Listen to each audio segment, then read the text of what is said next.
Okay, this is a talk about headaches. I enjoy talking about headaches. This is a topic that has lots of evidence behind it. Many studies about headache treatment. It's also a topic that I have personally done clinical research in. So I'm always hesitant to call myself an expert, but I would venture to say that I know more than you about this topic. So we're going to get right into it. All right, there we go. All right. We're going to get right into it. Okay. So, three things. First, PO medications.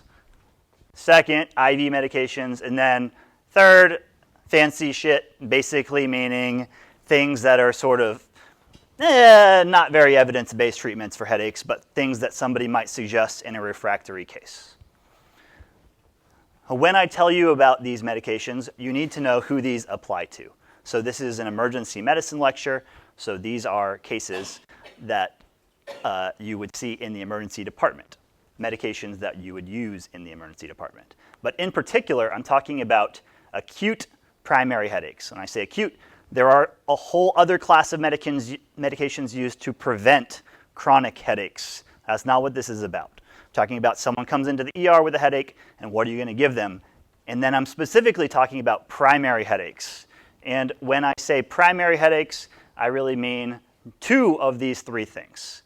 So there are three types of primary headaches. Tension, which classically is like a bilateral or generalized headache that's a little bit less severe, that's not associated with vomiting, not associated with any sort of visual changes that might happen with a migraine, and is of shorter duration.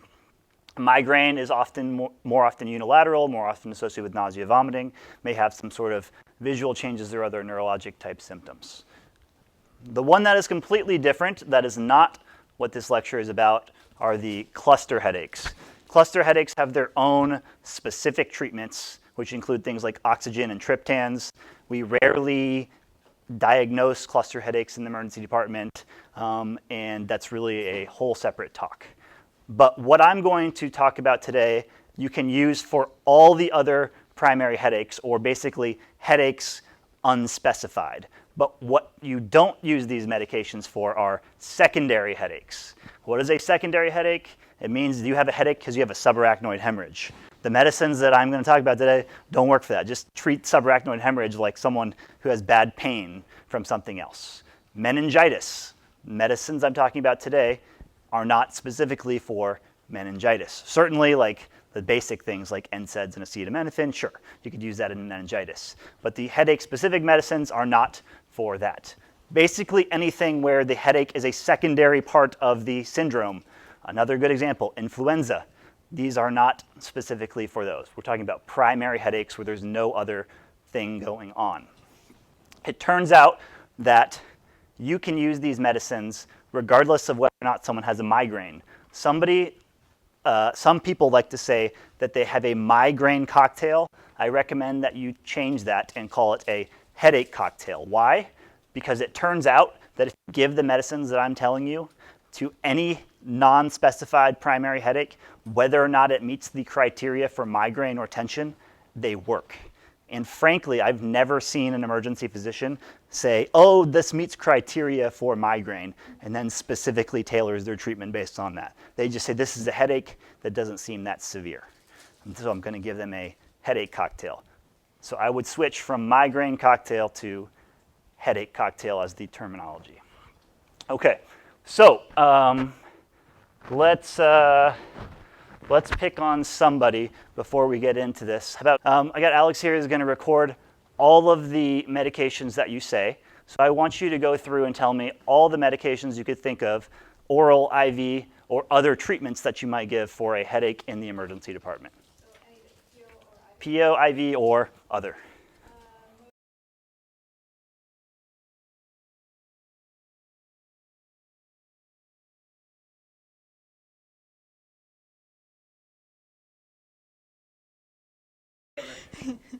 Motrin, Tylenol, Toradol. I'm supposed to think of anything?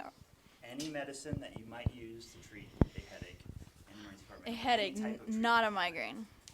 I All right, I just went over this. I just said that it doesn't matter. So, It doesn't yes. matter if it meets criteria for migraine or not. Use the same treatment. Reglan.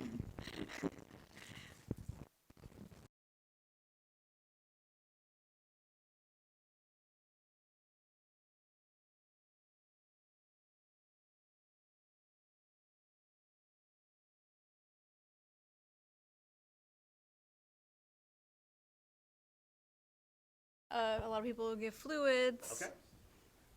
You could do an occipital nerve block. Beautiful. Some people think that if you give steroids, it might reduce the chance of reoccurrence. Yep. I don't know. No, you've done really well. You got anything else? So what else you got, Andrew? Compazine, All right. Anything else? SPG block, SPG block. Sphenopalatine ganglion block. You got anything else? magnesium, Magnesium. opioids, Opioids. That's correct. possibly caffeine. Caffeine. Okay. Jasmine, you're volunteering. I'm yourself, not. so anything else? You used all yours. Combo drugs that cause rebound, so like Fiorset, Fiorset, butalbital. butalbital, Is it POIV? Anything? POIV or other. Oh yeah, you can use triptans for migraines. Triptans. Very good. Okay. I'm gonna stop torturing you and move on. So let's read off that list. I'll read it off. Want to be on camera or on video? All right. So you got Motrin, Tylenol, Toradol, Reglan, Benadryl, fluids, occipital nerve block, steroids, Compazine, sphenopalatine ganglion block, magnesium, opioids, caffeine, Fiorset, including butalbital. We'll count those together. And triptans. That was your list. That's pretty good. I'm going to talk about every single one of those with the exception of magnesium. Let me tell you magnesium first. Just don't give it. All right, let's move on to the next one. Doesn't do anything. So, recent meta-analysis about magnesium for headaches showed no benefit, and there's no reason to give that when you have like 20 other options that we just talked about. All right?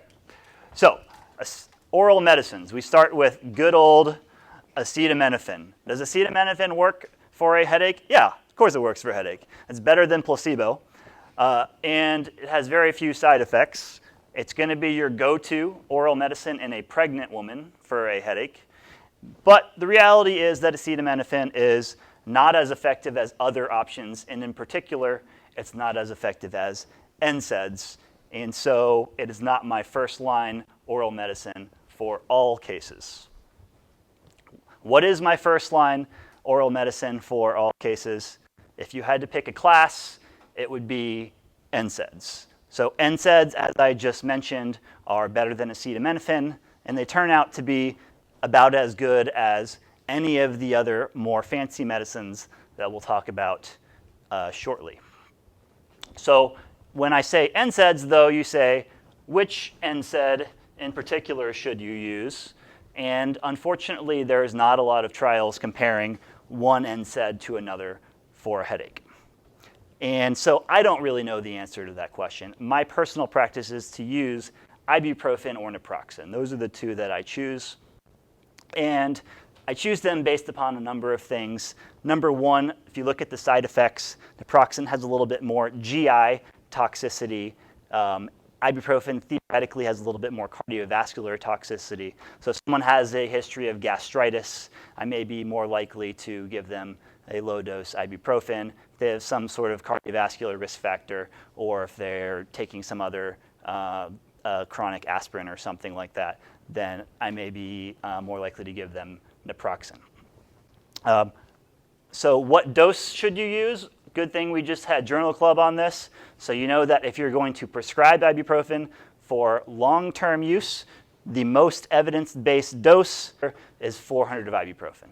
If you want to give a higher dose briefly, like one dose of 600 or 800, that's fine, but there is a ceiling effect to NSAIDs such that you don't gain anything in your short-term treatment by going above 400.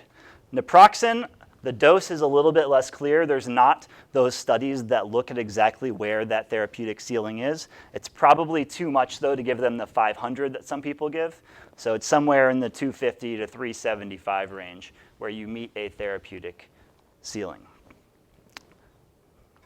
Let's move on to combination therapy, mentioned by Jasmine. All right, great. So I do not get paid by Excedrin migraine makers. I wish I did, but I do like Excedrin migraine because it is a combination treatment that is pretty effective. So it turns out this is a principle of headache treatment as well as pharmacology in general, that if two different things work, when you give them together, they work even more. So Excedrin migraine contains acetaminophen and aspirin, both an NSAID and acetaminophen, and also has some caffeine, which may have some anti-headache properties. And it turns out that this particular combination of things is pretty effective. It's better than, for example, ibuprofen alone. And that was studied and published in Headache 2006, where they gave basically Excedrin migraine, compared it to ibuprofen, and found better results with Excedrin migraine. So not that Excedrin migraine is the optimal combination of things, but you can take just one pill and get a combination of different types of medications, and it is quite effective. So I generally recommend this as kind of like the best single pill over-the-counter thing that you can get for a headache. The dose is 2 tablets. Take it, it is quite effective. All right, let's move on. Triptans. Triptans sound pretty fancy. They're supposedly a migraine-specific medication. They are serotonin agonists. However, as I said, that the medicines I'm talking about actually work not just for migraines, but for all headaches in general, and that turns out to be the case for triptans as well. The commonly prescribed TO one is sumatriptan or Imitrex. And it turns out that triptans do work for a variety of headaches, but their efficacy is about the same as NSAIDs. And that's why I recommend NSAIDs as the first line. Triptans are more expensive than NSAIDs and have sort of more unusual side effects. Like they can cause some vasoconstriction, which might be problematic in somebody who has a history of coronary artery disease or someone who has risk factors for stroke. And so an NSAID is a little bit less likely to cause some sort of strange toxicity. As with the Excedrin migraine I just talked about before, if you combine a triptan, such as sumatriptan, with another class of medications, like naproxen, that is more effective. So sumatriptan plus naproxen is better than either sumatriptan or naproxen by itself, and they make a combination pill that's sumatriptan plus naproxen all in one pill. Why don't I recommend that? It's too expensive. If you wanted to take sumatriptan and naproxen together, then just buy the pills separately and take 2 pills. It's much cheaper. So this is not one of my first line recommendations, but the combination of an NSAID and sumatriptan is a pretty effective oral treatment for a headache.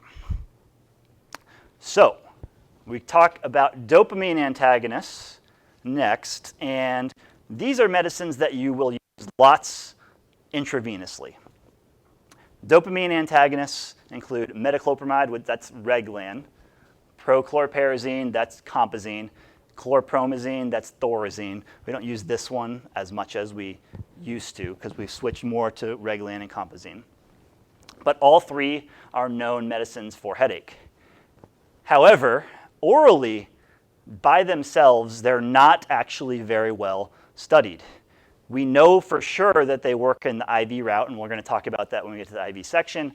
But given as a single medicine, metoclopramide, chlorperazine are not recommended by themselves to treat headaches orally. That being said, they have been studied when you add them to something else. Like, for example, acetaminophen plus metoclopramide is better than acetaminophen by itself.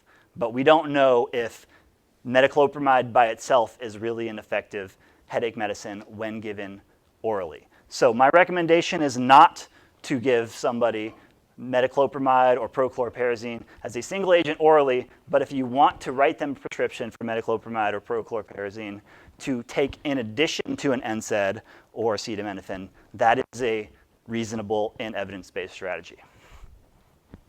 All right, so let's go to butalbital, mentioned by Jasmine. So when I say butalbital, what I'm really referring to is Fioricet. Fioricet is a very commonly prescribed oral medicine for headaches, and it contains not only butalbital, but acetaminophen and caffeine. I already told you that acetaminophen works, and I told you, although I didn't show you the evidence, but caffeine has some anti-headache properties as well. But in general, I've got to say that I recommend against the use of Fioricet. So it has minimal evidence to support its use, and it is strongly associated with the development of rebound analgesia, meaning that somebody comes in for an acute headache, you give it to them, maybe they briefly feel better, but they're likely to develop rebound headaches, have more headaches later, and they can even develop a chronic headache disorder. So neurology guidelines all recommend against Fioricet. Moreover, there's like no trials that show that Fioricet is better than anything else. So I don't understand why this is such a popular medicine to give. Butalbital is an addictive substance, so there are people who get addicted to Fioricet.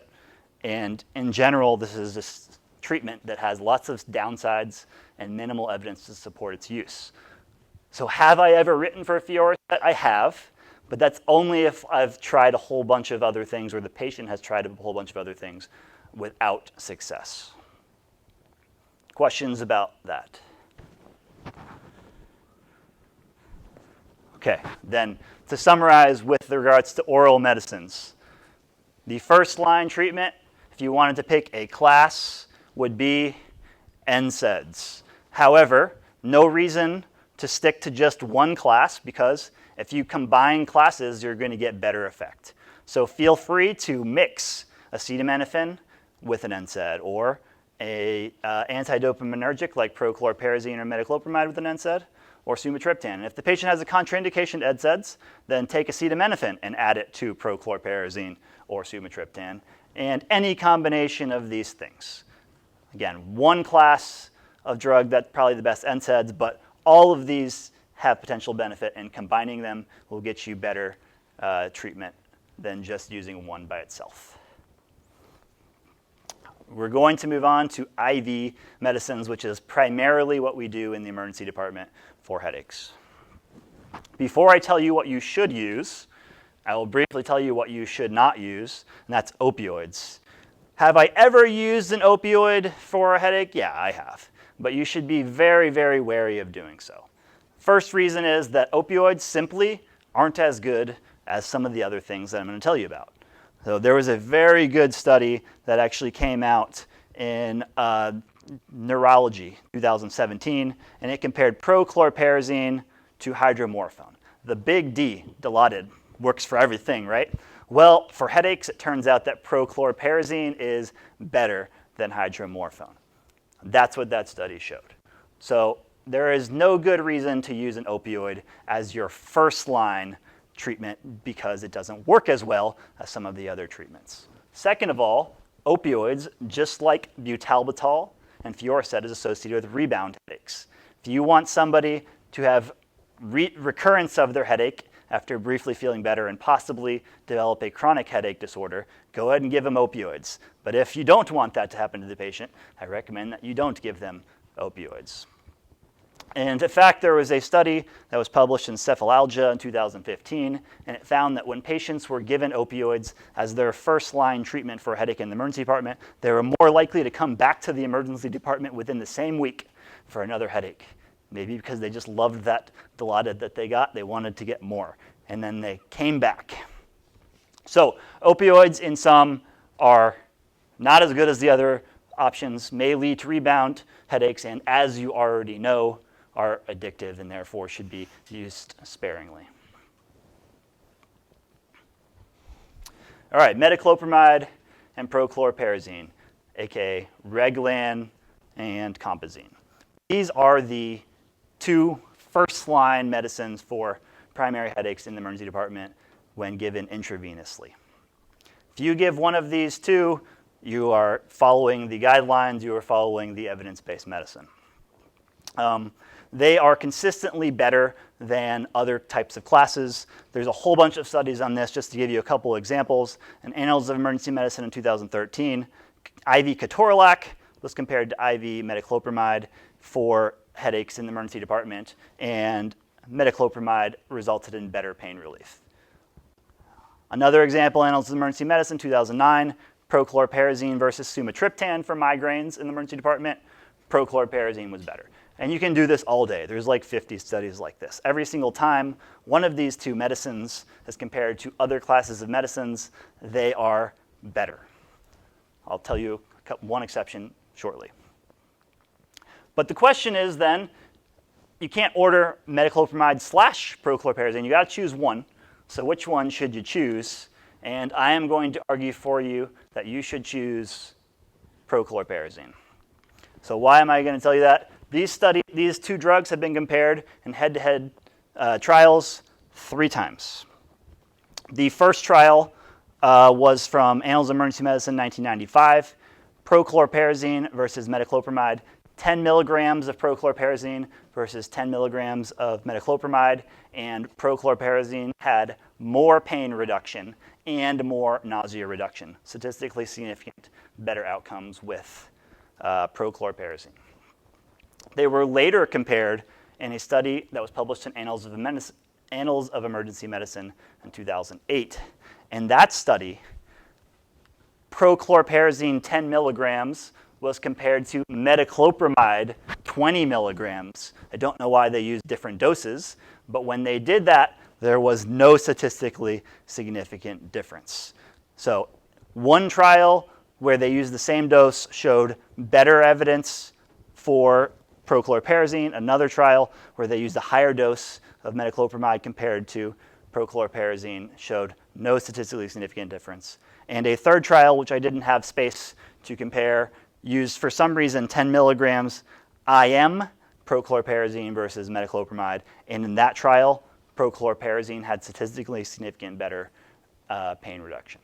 So when they've been compared head-to-head, prochlorperazine has been at least as good, if not better. So it is my opinion that prochlorperazine is the first-line treatment for a headache in the emergency department as far as IV drugs go.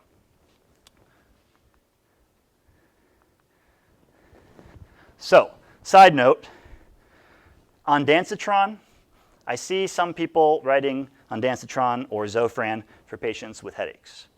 So, I think the idea is you're trying to treat their nausea because some headaches come with nausea. But both metoclopramide and prochlorperazine are antiemetic agents. They treat the nausea very well. So, if someone has a whole bunch of vomiting with their headache, all you have to do is give them either metoclopramide or prochlorperazine. You're going to treat their headache and their nausea. No reason to also add ondansetron. And in fact, ondansetron has as a side effect of it headache and is not studied for use of headache. I suppose if someone had some sort of like refractory vomiting, you might consider using ondansetron in a headache patient. But in general, this is not a medicine that you use for a headache patient. Questions about that? Nope. This next topic. Whether or not to add diphenhydramine is like the most common thing that I get asked about headaches. So if we're all agreeing that you should use either metoclopramide or prochlorperazine, then you say, well, those medicines can cause extrapyramidal effects, and in particular, akathisia. So should I give diphenhydramine? Diphenhydramine has the theoretical benefit of not only reducing akathisia, but it may potentially help with the headache some other way. Perhaps by sedating them, putting them to sleep, that might help with their headache.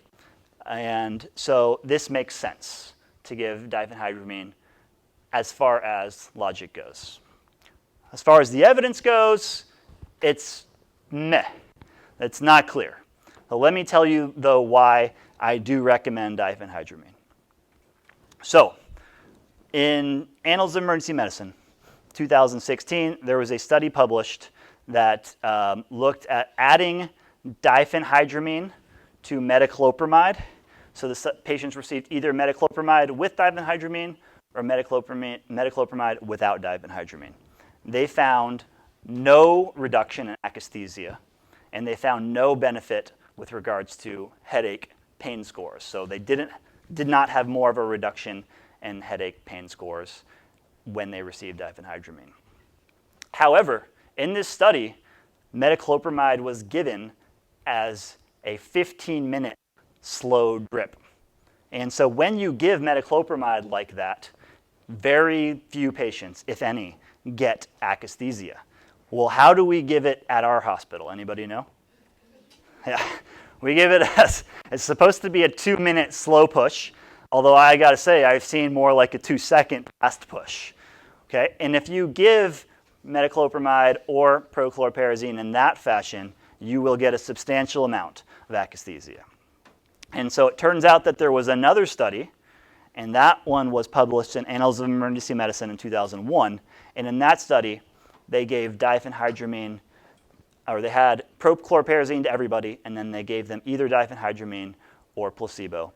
And in this case, the prochlorperazine was given as a 2-minute slow push, more similar to the way that it's given here, and frankly, more similar to the way it's been given at other hospitals I've worked at as well. And when they gave diphenhydramine in those cases, there was a reduction in akathisia. And the dose that they used for diphenhydramine in that study was 50 milligrams. So I say that if you're going to give diphenhydramine, you should give 50 milligrams. That's what the study that found a reduction in akathisia says. And I'd also say that if you give your prochlorperazine or metoclopramide slowly over 15 minutes, you probably don't need to give diphenhydramine. But the thing is, our hospital doesn't, and many hospitals do not administer the medicine like that.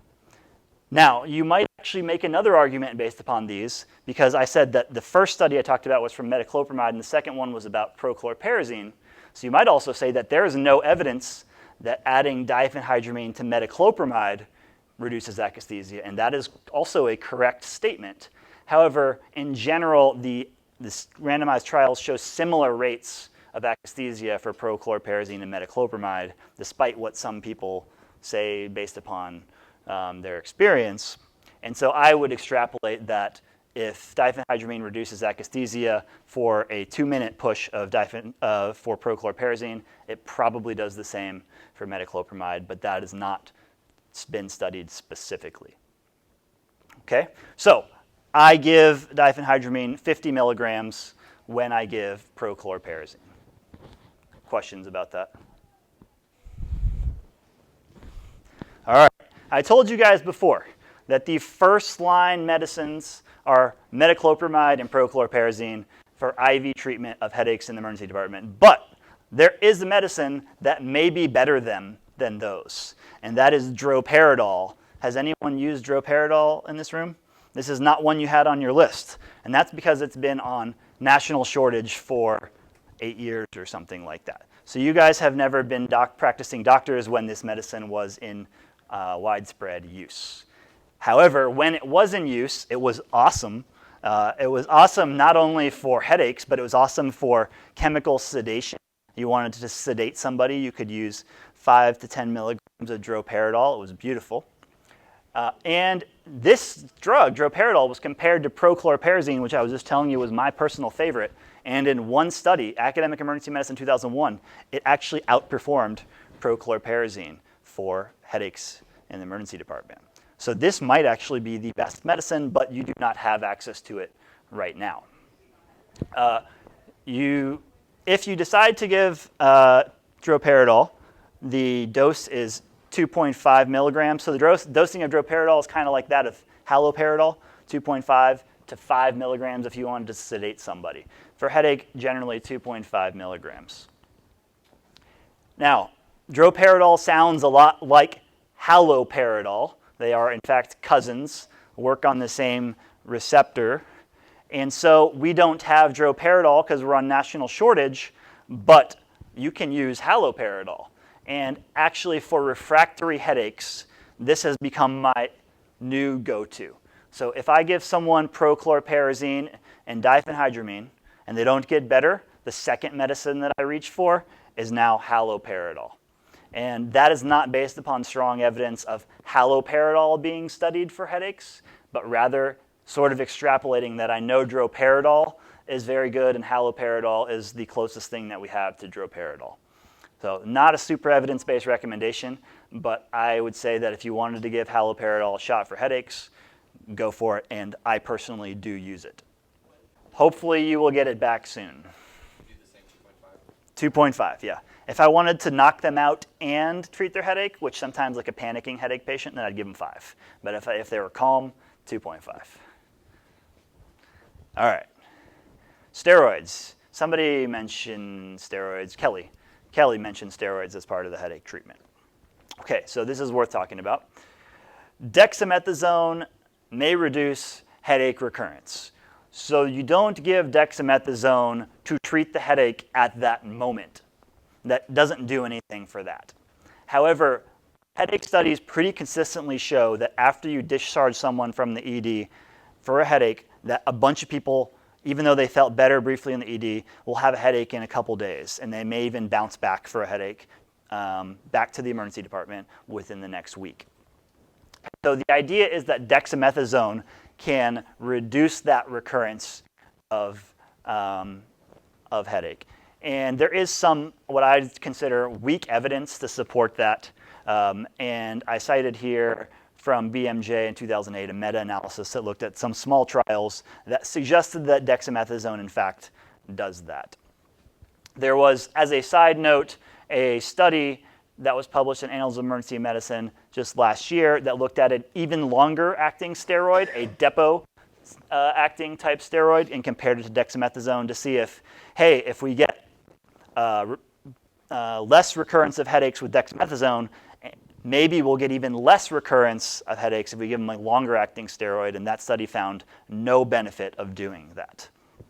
That being said, I think that dexamethasone is reasonable to try in certain circumstances. So do I ever use dexamethasone? I do not use it consistently for my headache cocktail, but if someone has already bounced back, or for some reason I know them to have a history of having to bounce back to the emergency department for a headache, that is a patient that I would consider giving dexamethasone to. So it is one that I use once in a while as part of the medicines that I administer for a headache in the emergency department, but not consistently. Questions about that?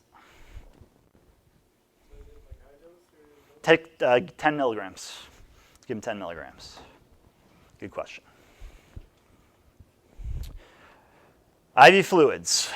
So, IV fluids have some theoretical benefit with regards to headache treatment. Nausea often accompanies headaches, and IV fluids are thought maybe to help with nausea. Additionally, it is known that dehydration can cause a headache. So if you sort of empirically treat for dehydration, then maybe you can help the patient with their headache. Until relatively recently, we did not know if giving IV fluids empirically was beneficial or not. But over the last few years, we've actually had some good data coming out that's basically saying that it does not help to give an empiric bolus of IV fluids as part of your headache cocktail unless the patient is dehydrated. And so if you know the patient to be dehydrated, they've thrown up 20 times as a result of their headache, sure, give that patient an IV fluid bolus. Maybe that will help them. But if the patient is not known to be dehydrated, you do not need to include an IV fluid bolus as part of your headache treatment. And that has been shown in 3 different randomized trials. The first one was specifically looking at pediatric migraine patients. They found no benefit to adding an IV fluid bolus to their standard headache treatment. The second was published in Annals of Emergency Medicine 2019, and they found no benefit of an IV fluid bolus in addition to prochlorperazine. And the last one I did is in the works for publication, what I presented at ACEP. We found adding an IV fluid bolus to prochlorperazine and diphenhydramine had no benefit with regards to reducing headache scores, reducing nausea scores, or anything else that we could find. And so unless you have some other secondary reason to give an IV fluid bolus, I recommend that you do not make an IV fluid bolus part of your standard headache cocktail. Dihydroergotamine, nobody says this one anymore, but I only threw this in there because one time I was working in the ER and some neurologist sent a patient to the ER saying, will you please administer dihydroergotamine. Ergotamines and dihydroergotamine are super old school headache medicines that work slightly but have several side effects and don't work any better than any of the other things. And so if you didn't know what this was before, if you didn't know about it before this slide, you may, again, forget this. Do not use this. Benzos. Benzos, something that once in a while may be worth considering in a headache patient. There is some evidence that if you add a benzo to the other headache medicines that you might get some benefit. And one such example I have cited at the bottom, and in that study they added lorazepam to ibuprofen and found that that was more effective than ibuprofen alone with regards to headache treatment. And I don't understand entirely the mechanism of this. I certainly would not recommend you give someone benzos for chronic use for headaches, but I use them once in a while. And the reason that I do it is a couple. One is that in some cases the patient may develop akathisia despite giving diphenhydramine. I think that adding lorazepam as part of whatever else you're going to administer is the right thing to do at that point. So in other words, you give prochlorperazine, you give diphenhydramine, and the patient still develops akathisia, give them lorazepam at that point. And then the other time that I think that adding lorazepam is worthwhile is if it seems like their headache is partially due to anxiety. They're just panicking about it. And so it's really treating the anxiety as much as it is treating the headache. But this is something that once in a while I will add to my headache cocktail, and once in a while I'll switch out my diphenhydramine for lorazepam. In other words, I'll give prochlorperazine, 10 milligrams, and I'll give 1 milligram of lorazepam if the patient's super anxious. And I find that that is beneficial. So to summarize what I've said for the IV medications, my headache cocktail is this: prochlorperazine, 0.1 mg per kg, or 0.15 mg per kg, probably actually, up to 10 milligrams, with diphenhydramine, 50 milligrams. I only give IV fluids if I have another reason to. Like, for example, I think the patient is dehydrated. If the patient has not already taken an NSAID at home, I will give them ketorolac, 10 to 15 milligrams. Any questions about that? All right, so that's my headache cocktail. I hope you consider adjusting yours slightly if you're doing something different. Let's move on to the last part, the slightly less evidence-based treatments. Ketamine. Ketamine has been studied for the use of headaches. I completed this study. I compared ketamine to prochlorperazine for headaches. Which one was better? Prochlorperazine. It's better than everything except maybe droperidol. If you're going to use ketamine for headache, or if you're going to use ketamine in general, the pain dose is 0.1 to 0.3 milligrams per kilogram.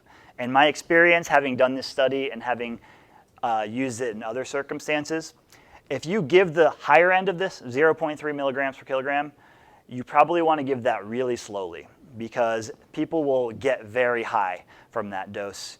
And some people are cool with being high off ketamine, but like a grandma usually is not cool with getting high off ketamine. And so I would say that, just give that very slowly, and then there's some evidence that putting that in a bag and giving that over like 15 to 20 minutes, if you're going to give 0.3 milligrams per kilogram, is probably a better way to give ketamine. If you're going to use the 0.1 mg per kg, the low dose, it's probably okay to just give as a slow push. Not as many people are going to get super high and like have some dysphoria and hallucinations at that dose. And that is really the issue with ketamine as to why I'm hesitant to give it in some circumstances, is that while some people think it's kind of fun to go on a ketamine trip, many people will say that was the worst thing that they've ever experienced. And so you have to be careful about who you use that in, and be careful if you reach that 0.3 mg per kg range. Propofol. Has anyone ever used propofol for headache before? Nobody? I have, just for fun once. Some patient who had this refractory headache, and she kept saying it's 10 out of 10. I gave her like everything that I knew how to give, and I was like, all right, I'm going to do one other thing for you that I haven't done before, but we can try it if you want. And so I gave her 1 milligram per kilogram of propofol. She went to sleep, and she woke up, and she goes, 9 out of 10. And I was like, all right, good, I'm discharging you now. So I got to say, propofol, I wouldn't recommend this. It's been thought about for a good 15 to 20 years as a possible headache medicine. The evidence is minimal. The first citation here from West Gem in 2013 was just a case series of 4 patients, and they said they gave propofol for headache for 4 patients, and they seemed to improve with no control arm. It's pretty weak evidence. And then the second study was actually interesting. Journal of Emergency Medicine 2018. They used lower dose propofol, 0.25 milligrams per kilogram, I believe, and they could repeat that every, 5 to 10 minutes or something like that. And they found that using propofol in the low dose like that was no better than just giving standard treatment with metoclopramide. So there's really weak to no evidence that propofol is better than anything else you'd normally do. There's all sorts of potential side effects from giving higher dose propofol. Logistically, you probably will have to push the medicine yourself. You may have to get like procedural sedation forms. So I don't see any great reason to do this other than for academic purposes. So, injections.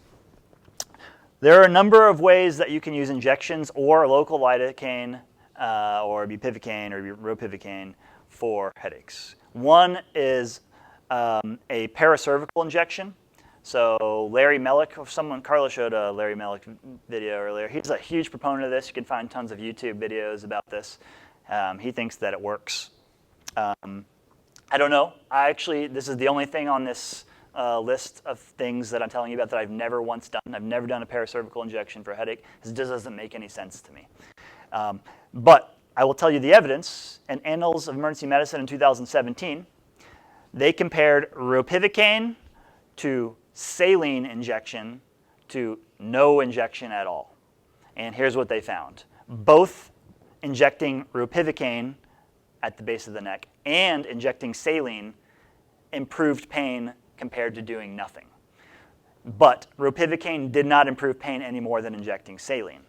So you can say either one of these two things. One is that it's all placebo effect. That's possible. Or 2, just simply injecting anything splits the tissues apart and somehow helps the patient. Okay? I don't know which of those it is. To me, this just seems like something that doesn't make too much sense. It doesn't have a great amount of face value to me, and that's why I personally don't use it. But if you have some personal experience with this and you think it works, it's probably okay to try. There are people out there who do this and swear by this. The one that I do more often is an occipital nerve block, because this makes much more sense to me. So occipital nerve blocks have been something that neurologists have been using, and they use in their headache clinics for many years. There's not a whole lot of emergency department literature on this, but there's tons of neurology literature on this supporting the use of occipital nerve blocks. In the emergency department, the time that I use this is if I push on the back of their head over the occiput on one side, and they're very tender there, I do an occipital nerve block as part of their treatment, and potentially as their only treatment. And because I'm thinking that maybe occipital neuralgia, irritation of that occipital nerve, is the cause of their headache. So I use that for that one specific circumstance. Neurologists will use it for a broader range of types of headaches. And as I said before, there is data dating back many years, as far as back as 1992, suggesting that doing occipital nerve blocks is a potentially beneficial treatment. Sphenopalatine ganglion block. This one has gotten some press in the last 5 years, and there is a randomized trial from JAMA that showed that spraying intranasal lidocaine versus intranasal saline was beneficial for patients who have migraines. The idea is this: the sphenopalatine ganglion sits in the back of your nose. And if you can get lidocaine or some other anesthetic onto that, you can break the cycle of headache pain. So theoretically, the sphenopalatine ganglion block has some sort of loop with the nerves involved in creating a headache. And so should you anesthetize the sphenopalatine ganglion, you break that cycle of pain and make their headache go away completely. The evidence for this is small positive, but sort of unclear, which is why I'm going to tell you about the study we're about to do about this in a second. So let me tell you how to do a sphenopalatine ganglion block briefly. The way that I do them is as follows. So I grab lidocaine. It doesn't actually matter, or nobody knows is what I should say, what type of lidocaine. Some say viscous, some say regular lidocaine, some say 2%, 4%, some say bupivacaine. I don't know. 1% lidocaine is fine. Put that into some container, like a specimen cup. Take 1 or 2 cotton-tipped applicators, dip them into the specimen container that contains the lidocaine, soak them thoroughly over 30 seconds or less until they are saturated, and then you are going to put that Q-tip into the back of the nose. That Q-tip is going to hopefully touch near the sphenopalatine ganglion, transmit a little bit of that lidocaine to the sphenopalatine ganglion. You leave the Q-tip in the nose for up to 15 minutes. You remove it, and their headache is gone if you're lucky. Or they complain that you bothered them by sticking something in their nose. I don't know. Okay? So as I said, this is a technique with slight evidence, but not a great deal of evidence. So I'm specifically talking to you in more detail about this because we are, as of today, doing a research trial specifically about this technique. Here's the summary from the lecture, all right? And then you can ask your question. So one more time, oral treatment for headache, first-line class of medicines, NSAIDs, but if you combine different classes, you're going to get more bang for your buck. First-line IV treatment, metoclopramide or prochlorperazine, and my preference based upon the 3 randomized trials comparing the two is prochlorperazine.